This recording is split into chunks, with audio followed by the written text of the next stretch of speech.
Let's put them together.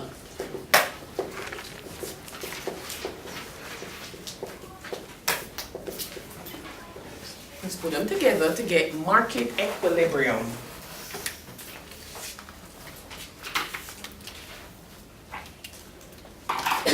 So, set this up here. Quantity, price.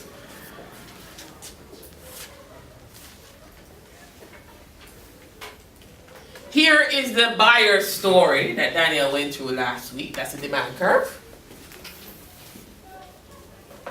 What we just did was the seller's story. That's the supply curve. Where they meet and agree, right here, X marks the spot. This is what's called equilibrium. And this is really important in Econ. Where the buyers meet and agree. Now, what are they meeting and agreeing on? They're meeting and agreeing on the quantity. Let's call it Q star.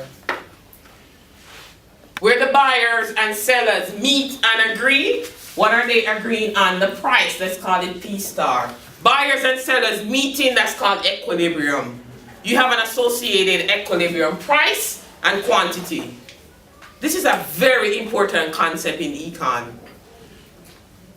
We argue, if you leave markets alone, every single market is trying to get here.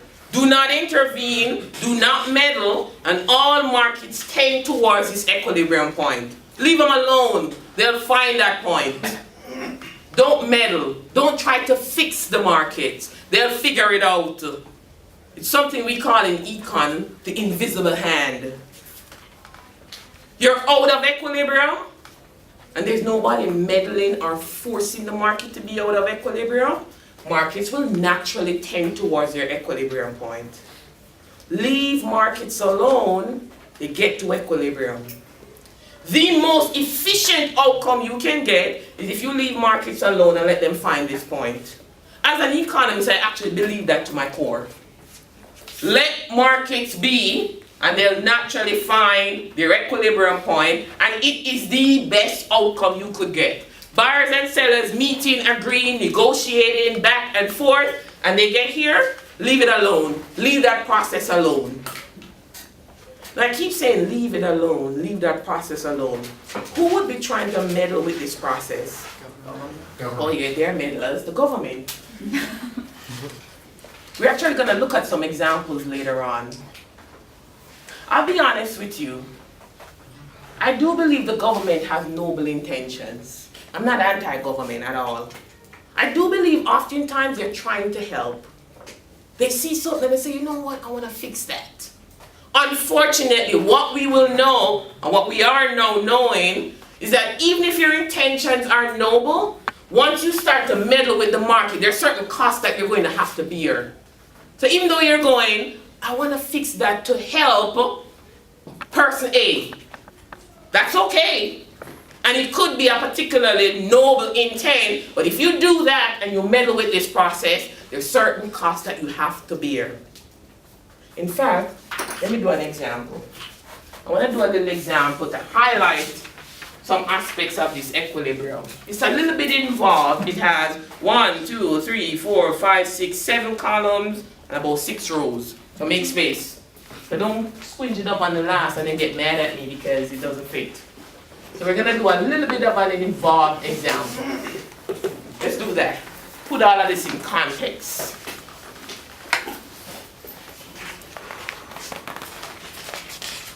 Now, let's say we have some good X. Here's the price of X. Let me get that in there. Let's have the quantity demanded of X. Get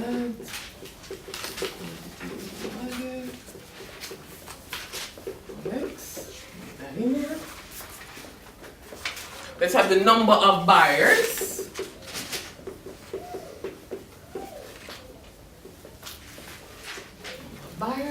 The price of X, quantity demanded of X, number of buyers. Let me get this in here.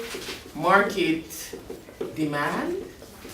Get that in there. Let me give you some data.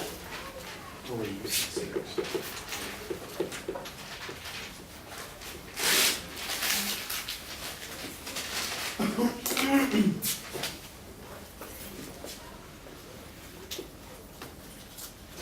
in there. The price of X, quantity demanded of X. 5, 4, 3, 2, 1. Get some more data in here.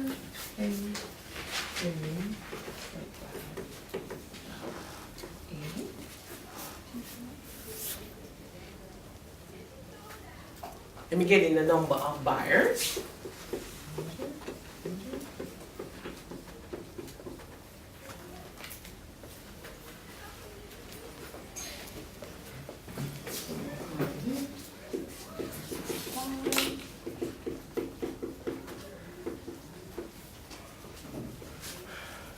The price of X, quantity demanded of X, number of buyers, market demand, market supply. Here, I'm going to have quantity supplied of X. And finally, number of sellers.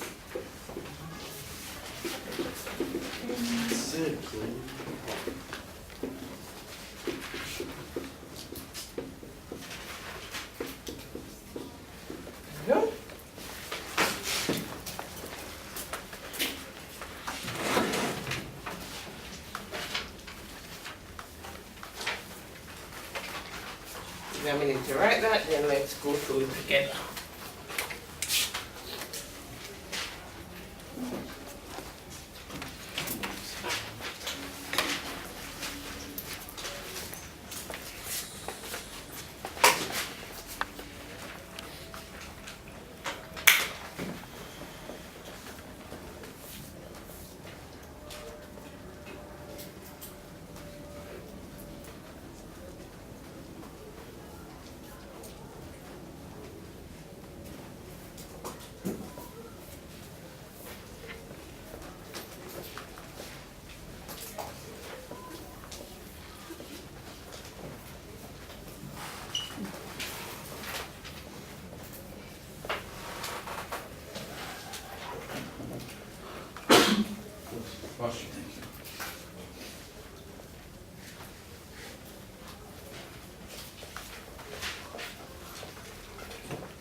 All right.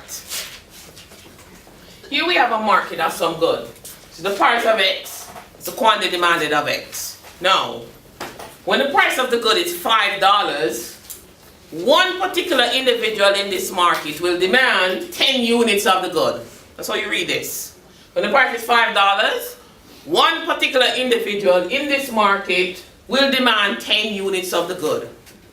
Now I'm going to argue, every buyer in this market, they walk the same, they talk the same, they look the same, they do the same thing. I'm going to argue that.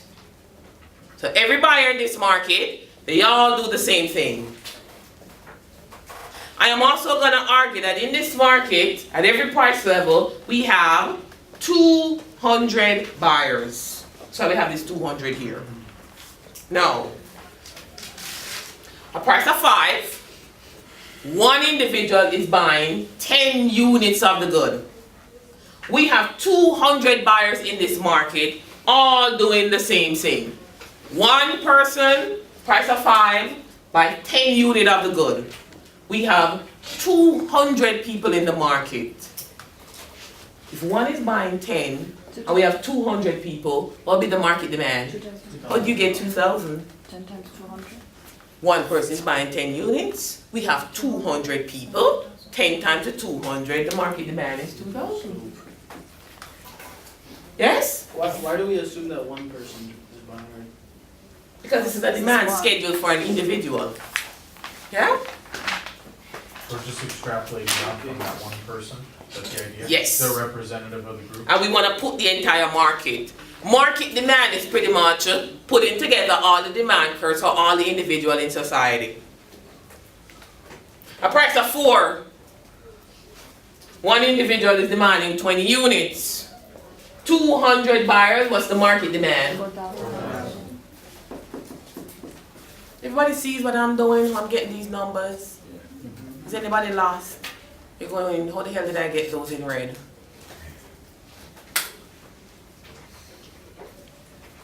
Okay?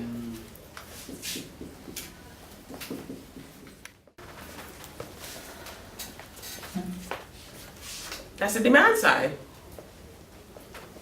Then we have the supply side.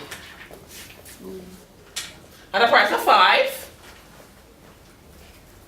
one seller is deciding to produce, make, and manufacture 60 units of the good. To make it simple, again, I'm going to assume we have 200 sellers. That's the number of sellers at every price level. They walk the same, they talk the same, they do the same thing. So at a price of 5, one seller is deciding to make, manufacture, and sell 60 units of the good. 200 sellers doing the exact same thing. What would be the market supply? 12,000. Yes, everybody see that? 60 times 200, 12,000? Yes? Here? At a price of 5, one individual is selling 60 units of the good. We have 200 sellers in the market. If one person is selling 60 units, all the sellers look the same, they talk the same, they do the same thing. If one is doing 60, and we have 200 of them in the market, 60 times 200, so we got the 12,000. Yes? What about the price of 4? What's the market supply? 10,000. You see that?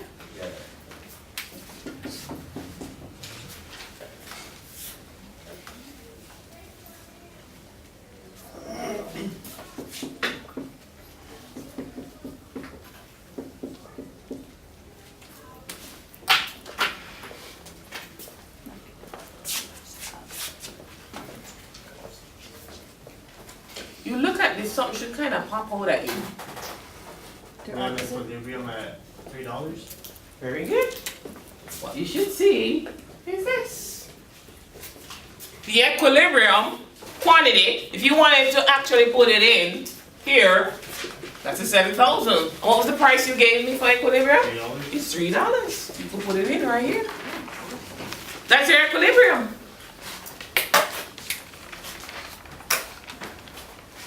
Buyers and sellers meeting and agreeing. Meeting and agreeing on the quantity, meeting and agreeing on the price. Now I'm not saying all markets are in equilibrium, but what we do know is all markets tend towards equilibrium if you leave them alone. But markets could be out of equilibrium too, that exists. In fact, I want to show you something. It's Reza? Who's Reza? What's your name again? Ben. Ben. So Ben, you agree this is the equilibrium? Which means if I chose a price of 4, let's put that in. If I chose a price of $4, that's not the equilibrium, right? Good. So this is the equilibrium. We all agree. If I chose a price of 4, that's not the equilibrium. No, at a price of $4, from our table, what's the market demand, Ben? 4,000. What's the market supply? 10,000. So clearly it's not equilibrium, they're not equal. So a price of 4, the market demand is 4,000, the market supply is 10,000. What's going on at a price of 4? There's an overabundance of supply. So we have excess supply, the supply is 10,000, the demand is 4,000. What's the name for that? Surplus. What's that? Surplus. Very good. At a price of 4, that excess supply, the name for it is a surplus. You could actually show it graphically. You see this price of 4? Let's say it's here. We know it's not equilibrium. In fact, at this price of 4, if you want to figure out what the supply is, take it over to where it hits the supply curve, right here, and that's the supply. You told me what it was. It's 10,000. Yeah? This same price of 4, if you want to figure out the demand associated with it, this price of 4, look where it hits the demand curve. It's right here. They're not equal. You told me what it was. It's 4,000. This little gap right here, the 10,000 and the 4,000, the difference, this is the surplus. The excess supply. Any price that's higher than the equilibrium will cause a surplus. I don't care what the price is. It could be $3.01. Once you have a price that's higher than the equilibrium, expect a surplus. Any price above the equilibrium, you will have a surplus. And think about it, it makes sense. If the price is higher than the equilibrium, then you're going to have a lot of sellers who want to make, produce, and sell that good. Why? The price is higher than the equilibrium. If it's higher than the equilibrium, I'm going to be motivated to make, produce, and sell a lot of that good because it's a high price. If the price is higher than the equilibrium, then as a buyer, you're not going to be motivated to buy a lot of that good. Why? The price is too high. It's above equilibrium.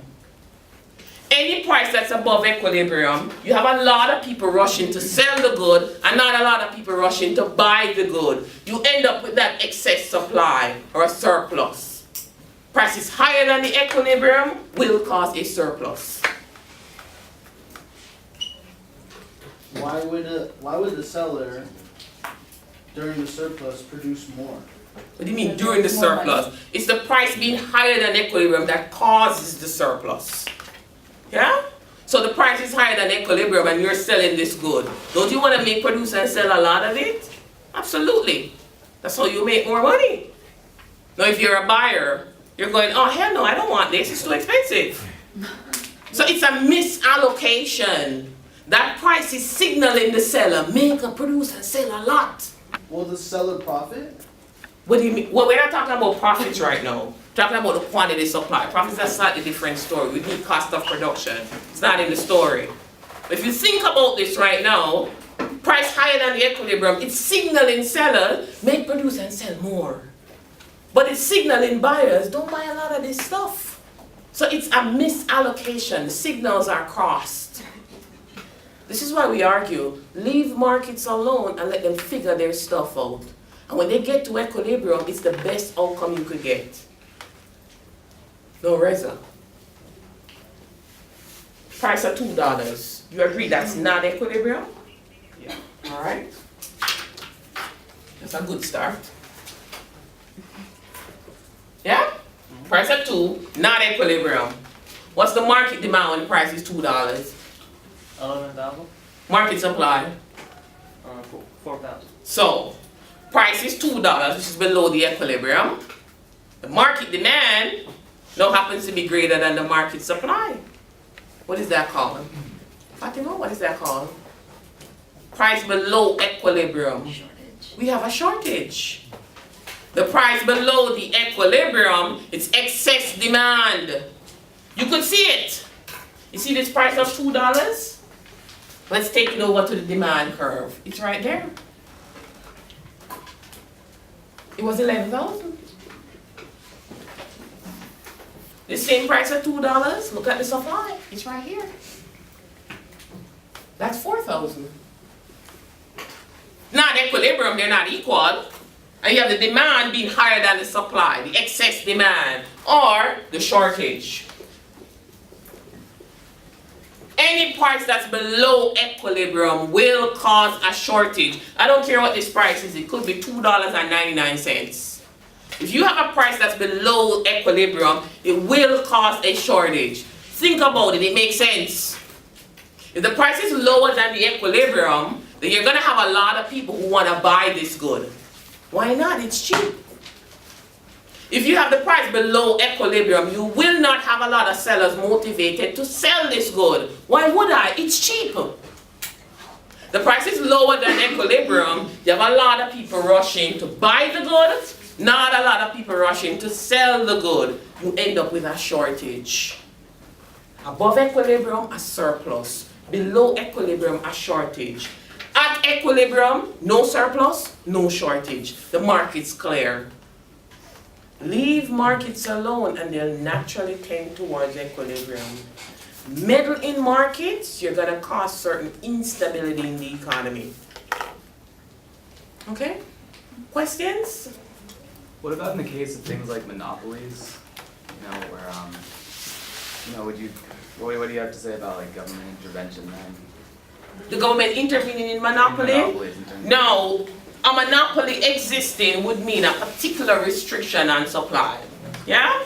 So, as I said before, I'm not anti-government. I do believe there are healthy cases where the government can intervene and stabilize things. In the case of a monopoly, we're actually going to do this in this class.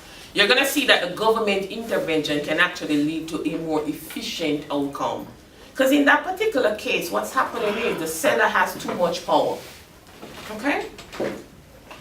So I keep saying meddle in the markets, you will cause a disequilibrium. And usually the case I'm identifying is government. We're actually going to do this after the break in a minute. However, sometimes meddling in the market can even be in the case of just pure fraud. You mess with markets and the disequilibrium can be so destabilizing that it causes instability in the entire economy.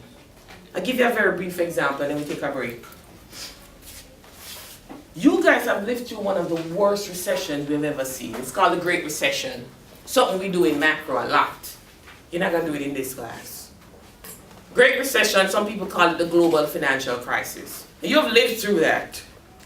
Now the global financial crisis began with a market. The global financial crisis began in the United States. Now that's weird already. Usually an advanced country is not the country that causes a global financial meltdown. But in this case, the United States did. They own it. They say, me, I did that one.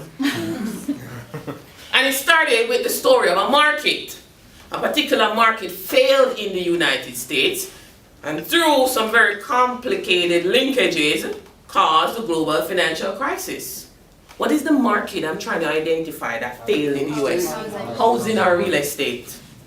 I'm going to give you a very crude scenario of how disequilibrium in that market, kind of looks like what we've been going through right here. It's a market just like this. Now through some very complicated linkages, some geniuses, in quotation, decided that a mortgage was just like an asset. And if a mortgage was an asset, we could bundle it and sell it like a security. So all the mortgages, let's bundle them and sell it like a security. Banks bought them and they had them. It's a separate story. Here's the market. Those assets that I just talked about, it's dependent on this. So here's what's going on. The market has an equilibrium. In fact, I'll give you a scenario. You have this person, her name is Kaycea. She has a job. She works at McDonald's, making minimum wage. And every day when she's going to work, she walks through this beautiful neighborhood, nice homes, $1 million homes, swimming pools, and kids running on the lawn. And she walks through this neighborhood every day going to work, and she says, you know what? I want one of these homes. I wish.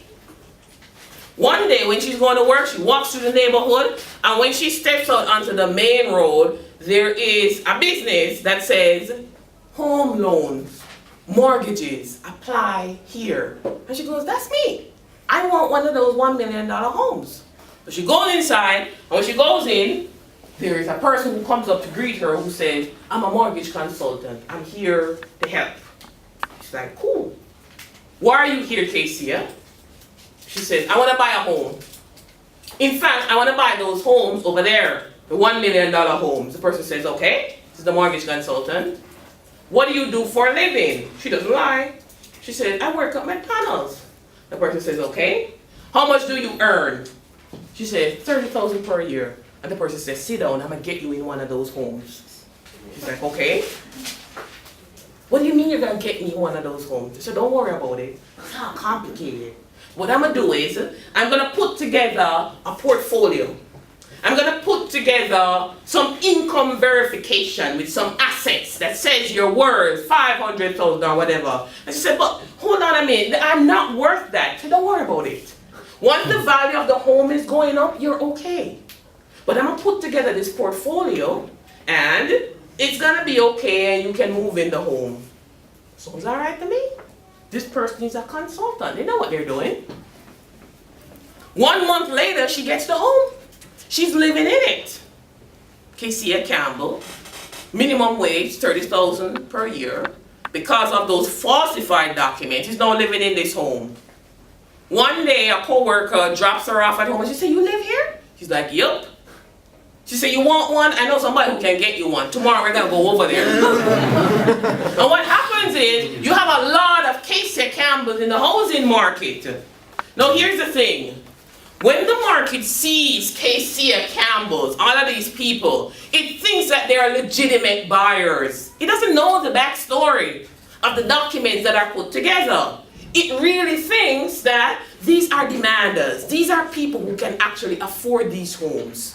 And when it sees that, it naturally causes the price to increase because it's interpreting that the demanders are real. The only problem is they're not. Prices are increasing outside of fundamentals. This is the classic case of a bubble. Prices are going up. The market is not clear right now that these people are not real. Prices going up, up, up. But the real equilibrium is actually here. Because all of these other people, they're not real demanders. Now you remember in grade school, playing with gum? If you were like me, used to blow the bubbles. Gotta make it big, man. And they go Kaycea, go Kaycea, go. And making the bubble bigger and bigger and bigger and bigger. What do you know happens to a bubble after a while? It's gonna pop. Now the popping of the bubble, that scenario in the housing market, is when the market says, "Oh crap, those Kaycea Campbells are not real." Which means my equilibrium is really here. But right now, I'm actually all the way up here, for example. Now here's the thing. Once a market realizes what the equilibrium is, remember what I said, all markets naturally tend towards equilibrium. Once that happens, it's going to try to get to this equilibrium as quickly and as fast as it can. Markets do not have consciences. So it's not going to look and go, "Oh man, if I go to equilibrium, Kaycea, and she has the 6 kids, oh my God, she's going to be homeless." Markets don't think like that. So it's going to try to correct itself quick and fast. And that's what happened. The price is dropping, dropping, dropping, dropping. I was one of the people who say, "You know what, they should let it bottom out." And people say, "Oh, you're evil and heartless. People are losing their homes. The government should help and stop the slippage." I go, "Oh no. Because if they put something else, whatever that is, to stop it, as soon as the market realizes that it's out of equilibrium, guess what it's gonna do? Try to get there." So, leave markets alone. Don't meddle with them. That's usually a caution for the government. But also, it could be the case, we're just in the case of fraud or classic case of bubbles being developed. We could be out of equilibrium. Prices above equilibrium, surpluses. Prices below, shortage. At equilibrium, no shortage, no surplus. Okay?